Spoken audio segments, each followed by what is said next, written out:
Pada saat aku sedang mandi, ada yang mengetuk pintu kamar mandi. "Kenapa, Mbak? Aku lagi mandi." Tapi tak ada jawaban dari luar sana. Malah ketukan itu kembali terulang.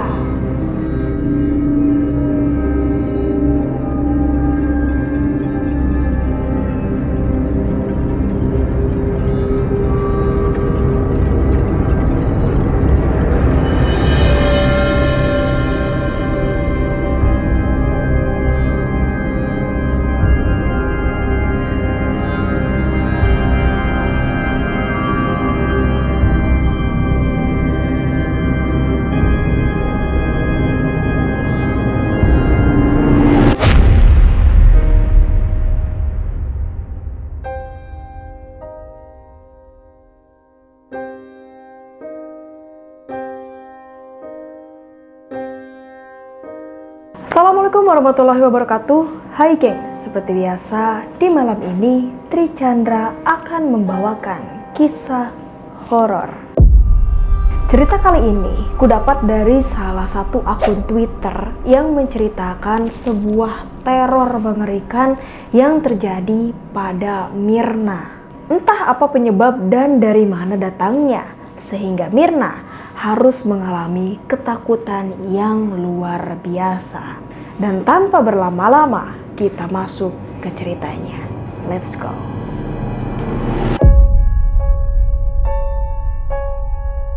Setelah sekian lama memendam kisah ini, akhirnya saya berani untuk membagikan kisahnya yang terbilang seram dan menyedihkan. Mirna, izinkan saya membagikan apa yang kamu rasakan selama masih bernafas. Oh ya, kisah yang saya bagikan langsung pada hal-hal yang Mirna rasakan keanehan selama di rumah, bahkan pada dirinya sendiri.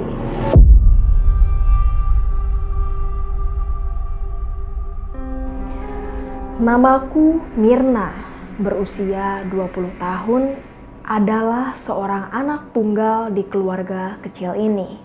Mungkin beberapa di antara kalian yang pernah menjadi anak tunggal dapat merasakan bagaimana sepinya hidup bertiga tanpa seorang adik atau kakak. Ayah dan ibu adalah tipe orang tua yang sibuk dengan pekerjaan mereka. Mungkin saja mereka lupa jika mereka punya anak yang butuh perhatian dan bukan sekedar uang. Dan catatan ini adalah pelarianku. Kesendirian ini membuat pribadiku sulit untuk percaya pada orang lain. Sebenarnya ada satu orang yang benar-benar dekat denganku, yaitu Ismi. Tapi tidak semua hal yang aku rasakan selama ini dapat aku ceritakan pada Ismi. Bukan tidak percaya, hanya saja aku terlalu takut untuk membagi apa yang aku rasakan padanya. Semua bermula saat aku memasuki usia 20 tahun. Kalian tahu, aku tidak pernah merasakan apa itu yang namanya merayakan hari ulang tahun. Apa itu yang namanya sebuah surprise dari teman-teman. Bahkan dari orang tuaku sendiri. Tapi aku sudah terbiasa. Ya memang terkadang ada rasa ingin merasakan. Namun semua itu hanya harap semata. Ismi tidak pernah memberikan surprise. Dia hanya mengirim kata-kata atau menelpon saat pukul 12 malam. Tapi itu sudah membuatku sangat senang. Lalu bagaimana dengan ayah dan ibu? Biasanya mereka akan ingat 2 atau 3 hari setelah tanggal ulang tahunku. Ya sudahlah, aku hanya bisa berpikir positif. Mungkin saja mereka sedang pusing dengan pekerjaannya masing-masing. 11 Februari 2009. Pukul 12:05, tiba-tiba teleponku berdering. Ternyata ada seseorang yang menelponku. Dan itu adalah Ismi. Dia mengucapkan segala hal yang baik dan membuat aku tersenyum hingga meneteskan sedikit air mata. Sungguh terharu, ternyata hanya satu orang yang ingat dengan hari ulang tahunku. Aku berbincang cukup lama dengan Ismi dan pada akhirnya dia izin pamit karena ingin pergi tidur, karena besok dia harus berangkat kerja seperti biasanya.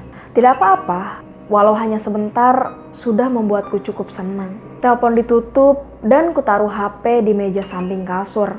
Lalu kuambil buku novel yang sedang kubaca. Tujuannya agar cepat mengantuk. Dan disinilah momen yang kualami untuk pertama kalinya selama hidupku. Bahkan selama tinggal di rumah ini. Saat sedang asik membaca, tiba-tiba pintu kamarku seperti ada yang membuka. Dan mataku langsung tertuju ke arah pintu. Di sini pikiranku langsung terbayang. Apakah mungkin ayah dan ibu ingin memberi surprise? Tapi anehnya, pintu tersebut langsung terhenti dan hanya terbuka sedikit. Aku masih terus menatap ke arah pintu. Sekian lama menunggu, ternyata tidak ada juga yang masuk. Aku coba memanggil, "Ayah, ibu?" Tetapi sama sekali tidak ada jawaban. Lalu ku coba memanggil untuk kedua kalinya, "Ayah, ibu?" Dan tetap saja tidak ada yang menjawab. Aku coba bangun dan menuju ke arah pintu. Saat ku buka, ternyata tidak ada satu orang pun berada di depan pintu kamarku. Aku pun mencoba kembali memanggil ayah dan ibu. Namun tidak ada jawaban. Karena penasaran, aku pun menuju kamar mereka. Dan saat pintu kamarnya terbuka, betapa kagetnya aku. Karena ternyata saat itu ayah dan ibu sudah tertidur. Lalu siapa tadi yang membuka pintu kamarku? Di situ aku terdiam sejenak. Ternyata ibu terbangun dan langsung melihat ke arahku. "Kenapa, Mir? Kok kamu belum tidur?" tanya ibu. Gak apa-apa, Bu. Kirain ibu sama ayah belum pulang," jawabku. "Ya sudah, sana kamu pergi tidur lagi," ucap ibu. Lalu aku pun kembali ke kamarku. Setelah itu, aku duduk di kasurku, memikirkan kejadian yang aneh. Kenapa pintu kamarku bisa terbuka, sementara tidak pernah sekalipun terjadi hal seperti itu? Tanpa berpikir panjang, akhirnya aku lanjutkan membaca novelku. Mungkin ada setengah jam lebih aku fokus membaca. Lalu saat itu, aku mendengar suara pintu terbuka dan menutup dari arah luar kamar. Dan aku berpikir, mungkin itu ibu atau ayah yang sedang menggunakan kamar mandi. Sehingga aku mengabaikan aktivitas di luar kamarku. Namun aneh, suara tersebut terus berulang hingga keempat kalinya. Dan saat itu, rasa risihku mulai memuncak. Lalu aku bangun dan membuka pintu kamar dan keluar mencari sumber suara. Aku pergi ke ruang tamu, ke kamar mandi, sampai halaman depan rumah. Tapi di sana tidak ada siapapun. Lalu aku menuju kamar ayah dan ibu lagi. Dan saat kulihat, ternyata mereka masih tertidur di kasurnya. Ibuku adalah tipe orang yang gampang terbangun dengan suara sekecil apapun, termasuk saat aku buka pintu kamarnya. "Kenapa lagi, Mir? Kamu tuh dari tadi bolak-balik aja ke kamar ibu." Ibu tadi keluar masuk kamar." "Enggak, ibu sama ayah dari tadi tidur kok." Seketika, irama jantungku berdetak cukup cepat setelah mendengar penjelasan ibu. "Emangnya kenapa, Mir?" "Gak apa-apa, Bu." Lalu aku langsung menutup pintu kamarnya dan menuju ke kamarku. Dan pada saat itu, otakku mulai membayangkan hal-hal yang di luar nalar. Pikiranku berkecamuk, bertanya-tanya siapa sebenarnya yang memainkan pintu di luar kamar. Lalu aku berusaha tenang dan memutuskan untuk tidur saat itu juga.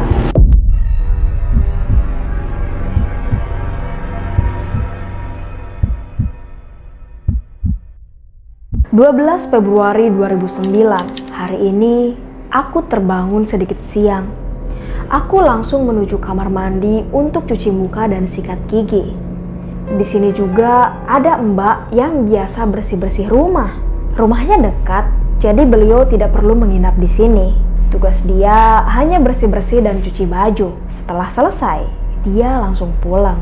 Dan kebetulan saat aku bangun bertemu dengan Mbak yang saat itu sedang mencuci baju di kamar mandi yang berada di belakang rumah. "Baru bangun, Mir?" "Iya, Mbak. Susah tidur semalam." "Cuekin aja, Mir." Aku langsung terdiam. Apa maksud ucapan beliau itu? Mau kutanyakan, tapi takut membahas hal-hal mistis. Jadi aku urungkan dulu. "Oh iya, Mir. Itu tadi ada orang datang ngasih bungkusan kotak. Mbak taruh di ruang tamu ya?" "Hah? Dari siapa itu, Mbak?" "Gak tahu, Mir. Mbak tanya juga langsung pergi orangnya. Tapi katanya itu buat kamu, Mir." "Buat aku?" Lalu tanpa pikir panjang, aku pun langsung menuju ruang tamu. Benar saja, di situ terlihat bungkusan hitam dan sebuah kotak. Saat aku pegang, seperti dibungkus dengan kardus. Tak ada tulisan apapun di situ. Saat aku buka, ternyata di dalamnya terdapat sebuah boneka kecil. Aku bingung, siapa yang ngasih boneka ini? Dan setelah aku sadari, ternyata bentuk boneka ini sedikit aneh. Tapi ya sudahlah, toh aku juga tak tahu siapa pengirimnya. Akhirnya, aku memutuskan kembali pada si Mbak untuk bertanya bagaimana ciri-ciri orang yang mengirim bungkusan ini. Tapi percaya atau tidak, si Mbak ternyata sudah tidak ada. Aku cari seluruh bagian rumah, tapi tetap tak kutemukan keberadaannya. Mungkin sudah pulang, tapi aku tak sadar kalau dia lewat.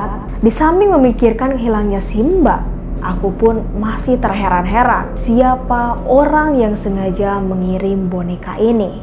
Aku pun tidak punya banyak teman lelaki, bahkan tidak ada juga laki-laki yang dekat denganku. Karena saat itu perutku lapar. Tanpa berpikir lagi, ku taruh boneka itu di kamar dan aku langsung menuju dapur. Tak terasa sudah memasuki waktu Isya. Ayah dan ibu biasanya sudah sampai rumah, tapi kali ini belum juga datang. Mungkin jalanan macet, pikirku. Sembari menunggu, aku duduk di ruang TV untuk menonton film. Lalu samar-samar aku mendengar suara dari arah kamar. Seperti ada benda jatuh. Aku bisa mendengarnya karena posisi kamarku tidak jauh dari ruang TV. Aku langsung menuju kamar dengan membawa penasaran apa yang jatuh di situ. Dan betapa kagetnya aku saat kubuka pintu kamarku. Semua boneka yang berada di lemari pajangan berserakan di lantai. Bahkan sampai lampu duduk yang ada di meja pun ikut jatuh ke bawah. Tapi aneh, boneka yang tersisa di lemari pajangan adalah boneka yang baru saja kuterima tadi siang. Dan itu pun entah dari siapa. Lalu kurapikan boneka yang jatuh di lantai. Sambil berpikir, mengapa semua bisa terjatuh? Ku beranikan diri untuk membereskan semua boneka. Tapi ada satu hal yang tak mau kulihat, yaitu boneka dari orang asing itu. Entah kenapa, ada rasa aneh jika aku melihat boneka itu. Rasanya begitu menyeramkan. Setelah selesai, aku kembali ke ruang TV. Harapanku saat itu adalah ayah dan ibu cepat pulang. Jujur saja, aku sudah mulai gelisah. Mau keluar, tapi tak tahu harus kemana. Rumah Ismi pun jauh dari rumahku. Dan juga tak ada kendaraan saat ini. Lalu aku terpaksa menahan rasa takut. Aku putar suara TV sekencang mungkin agar tidak mendengar suara lain lagi. Tapi entah kenapa, aku merasa hawa rumah mulai sedikit berubah. Aku merasa ada yang mengawasi. Aku coba untuk cuek. Kupaksa untuk fokus ke arah TV. Tapi entah kenapa, bulu kuduku tiba-tiba berdiri. Dan saat itu terngiang kata-kata orang kalau merinding menandakan ada makhluk halus yang hadir di sekitar kita. Perasaanku semakin tak menentu. Hawa takut pun mulai menguasaiku. Ku coba mengambil HP untuk menelpon ibu. Bu, ada di mana? Pulang jam berapa? Ini lagi di jalan, Mir. Macet parah karena ada kecelakaan. Kenapa, Mir? Oh, gak apa-apa, Bu. Aku gak mau juga buat mereka khawatir. Apalagi sedang di jalan. Itu bisa membahayakan. Untuk kesekian kalinya, terpaksa aku menahan rasa takut sendiri. Bahkan tenggorokanku kering dan ingin minum. Tapi aku tak berani untuk pergi ke dapur. Malam itu benar-benar membuatku parno. Setelah sekian lama menunggu, akhirnya ayah dan ibu sampai di rumah.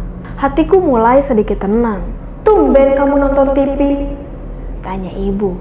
"Iya, aku jarang sekali duduk di ruang TV. Bahkan bisa dihitung jari aku duduk di sini." Saat itu juga, aku pergi menuju kamarku.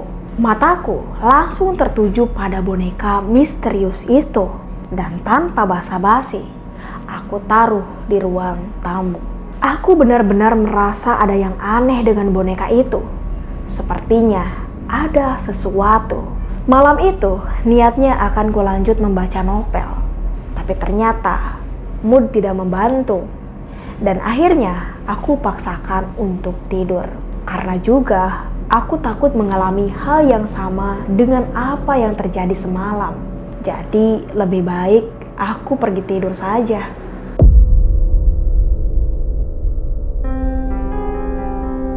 Dua hari yang lalu, saat aku asik membaca novelku, lagi-lagi ada yang memainkan pintu kamarku. Kali ini bukan cuma sekali, tapi berkali-kali. Aku takut sekali. Sampai akhirnya aku bangunkan ibu untuk memberitahu apa yang selama ini aku alami. Saat itu ibu bertanya, mau apa membangunkannya? Dan saat aku katakan apa yang aku alami, sedikit pun ibu tak mempercayaiku. Karena kesal, aku pun kembali ke kamarku. Tapi karena aku masih diganggu, akhirnya aku kembali lagi ke kamar ibu untuk membangunkannya. Tapi kali ini ibu marah padaku. "Mirna, kamu itu udah gede, bisa jaga diri kan? Ibu capek, besok harus kerja lagi." Itulah kata-kata ibu yang saat itu juga membuatku tak bisa berkata apa-apa. Saat ibu membentakku, ayah ikut terbangun dan bertanya ada apa. Lalu ibu menjelaskan semuanya pada ayah. Dan ku berharap ayah akan paham dan membelaku. Tapi nyatanya aku salah. "Goblok, sama gitu aja takut. Umur udah 19 tahun. Malu." Bagaimana rasanya mendengar kata-kata itu? Bahkan dari orang tua sendiri. Hatiku rasanya seperti ada yang menusuk. Tak percaya dengan apa yang kudengar saat itu. Aku langsung berlari kembali menuju kamar. Air mata mulai menetes. Samar-samar aku mendengar suara ibu berteriak, "Tutup lagi pintu kamarnya." Aku hiraukan saja karena terlanjur sakit hati. Aku tutup pintu kamarku dan menangis sejadi-jadinya. Saat aku menangis pun, pintu kamarku tetap ada yang memainkannya. Aku tak peduli kali itu. Hal lain yang buat aku semakin sedih adalah perkataan ayah yang bilang kalau umurku sudah 19 tahun. "Ayah, aku sekarang berumur 20 tahun."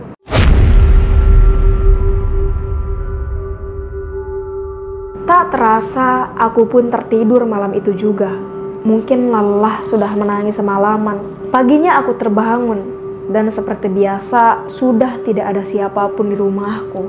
Karena ayah dan ibu sudah berangkat pergi ke kantornya. Aku melihat HP, tapi tidak ada pesan sama sekali. Aku berharap ada perkataan maaf dari ibu dan ayah. Tapi itu sepertinya hanya harapan semu. Tidak ada satupun pesan atau kata-kata dari mereka. Ini adalah hari di mana gangguan semakin menjadi. Aku bingung, kenapa baru sekarang aku merasakan hal ini? Apa salahku? Kenapa di umurku yang ke-20? Aku bertemu lagi dengan si Mbak di dapur. Aku ingat dengan kejadian lusa lalu. Mbak, kemarin kok aku cariin gak ada? Udah pulang ya? Iya Mir. Kok gak pamit Mbak? Aku gak tahu kalau Mbak pulang loh. Lalu, si Mbak tidak menjawab perkataanku. Ya sudah, aku pergi mandi saat itu juga. Badanku rasanya sangat gerah. Padahal jarang sekali aku mandi pagi, kecuali kalau mau pergi atau sekolah dulu.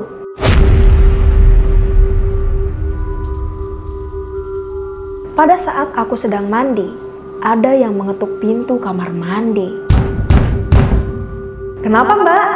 Aku lagi mandi. Tapi tak ada jawaban dari luar sana. Malah ketukan itu kembali terulang.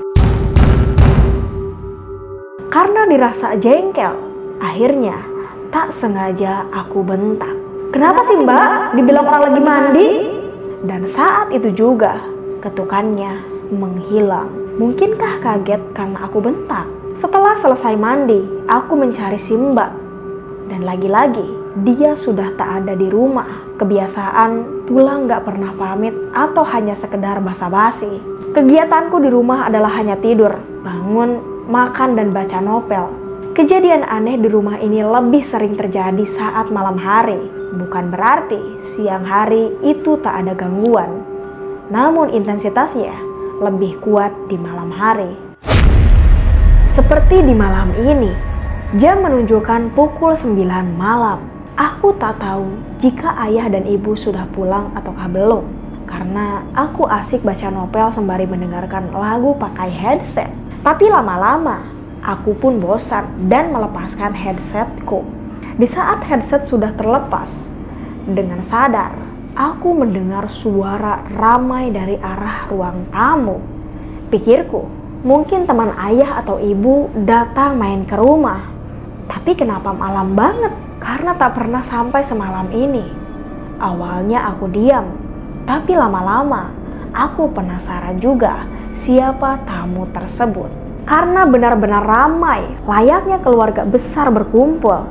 Aku pun keluar kamar dengan diam-diam, mengintip dari balik tembok. Siapa tamu-tamu tersebut? Saat aku intip, aku bingung bukan main. Aku berani sumpah, tidak ada siapapun di ruang tamu. Tanpa basa-basi, aku menuju kamar ibu. Dan ternyata ibu dan ayahku juga belum pulang. Badanku langsung merasakan merinding luar biasa. Aku kembali menuju kamarku dan segera menutup pintu. Badanku gemetar. Aku ingin telepon ibu, tapi rasanya tidak mungkin. Setelah ku ingat kejadian kemarin, akhirnya aku memutuskan untuk meringkuk dan menutup badanku dengan selimut. Ku coba menelpon Ismi, tapi tak ada jawaban. Malam itu, aku benar-benar sendiri. Dan suara ramai itu masih ada, masih aku dengar sampai ke kamarku. Bahkan, kali ini ada yang mengetuk pintu kamarku. Tuhan tolong, aku takut. Aku tutup telingaku karena tidak kuat mendengar suara ramai tersebut. Aku menangis sejadi-jadinya saat itu. Aku tak bisa bayangkan terjebak di kondisi seperti ini. Badanku semakin lama semakin lemas karena sudah tidak kuat. Aku pun teriak sejadi-jadinya. Diam! Diam! Aku benci. Kenapa kalian menggangguku? Dan tiba-tiba aku mendengar ada yang membuka pintu kamarku dan memanggil namaku. Aku mengenal suaranya. Itu adalah ibu. Mirna. Langsung aku buka selimut dengan perasaan sedikit lega mendengar suara ibu saat itu. Tapi apa yang aku harapkan ternyata palsu. Saat aku buka selimut, dengan jelas tidak ada siapa-siapa di situ. Dan saat kulihat, Pintu kamarku sudah terbuka lebar. Aku terdiam. Suara gemetarku memanggil. Ibu. Air mata kembali menetes di pipiku. Mirna, ada suara yang memanggil dari sebelah kananku. Aku pun menoleh, tapi tidak ada siapapun di situ. Ya Tuhan, rasanya aku ingin mati saja. Ku coba membaca ayat-ayat yang ku bisa, namun sepertinya itu percuma. Suara ramai di ruang tamu tiba-tiba menghilang. Apakah sudah usai? Belum. Seperti kataku, ini hari di mana keanehan makin menjadi. Lalu ku dengar ada suara menggeram di kamarku. Lebih tepatnya, suara itu menggema di seluruh ruang kamarku. Mataku terus mengelilingi seluruh kamar, mencari sumber suara. Namun, tidak kutemukan. Saat itu juga aku menyadari bahwa ternyata ada seseorang yang berdiri memperhatikanku. Aku menoleh dan kulihat ada sesosok bayangan hitam pekat, dan saat itu juga pandanganku langsung gelap. Aku tak tahu kejadian apa lagi setelah itu. Aku benar-benar tidak ingat. Mungkinkah aku pingsan?